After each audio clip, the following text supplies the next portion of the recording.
কিয়ামতের এই মহা মুসিবতের সময়, ওই সময়ে আমাদের আল্লাহর সামনে দাঁড়াতে হবে। ওই সময় আমরা যখন আল্লাহর সামনে দাঁড়াবো, আল্লাহ তাআলা সেখানে আল্লাহ তাআলা সূরা ইয়াসিনের ভিতরে বলেছেন, ওয়ামতাজুল ইয়াউমা আইয়ুহাল মুজরিমুন।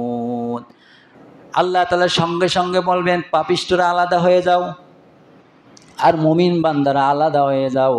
যারা পাপিষ্ঠ তারা এক পাশে চলে যাও, আমার সামনে থেকে সরে যাও, আর ইমানদার বান্দারা এক কোলে দাঁড়ায় যাও। আল্লাহ তাআলা বলবে, আমতাজুল ইয়াউমা আইয়ুহাল মুজরিমুন আলাম আহাদ ইলাইকুম ইয়া বানি আদম আল্লা তা'বুদুশ শাইতান। আল্লাহ তখন বলবেন, হে আদম সন্তান, তুমি কি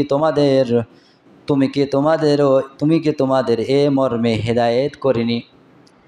আল্লাহ বলবে, আদম সন্তান, আমি কি তোমাদের এ মর্মে হেদায়েত করিনি যে শয়তানির বন্দেগী করে না, সে তোমাদের প্রকাশ্য শত্রু?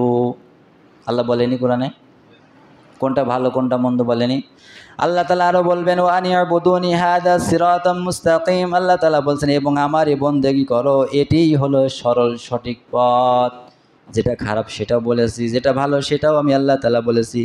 আল্লাহ তাআলা তারপরে বলছে, ওয়ালাকাদ আদাল্লা মিনকুম জিবিল্লান কাসীরা আফালাম তাকুনু তাকিলুন। কিন্তু এ সত্ত্বেও যে তোমরা শয়তানেরই গোলামি করে গেলে, আমার কথা কি তোমাদের মনে পড়লো না? আমার ইবাদত কি তুমি করতে পারলে না?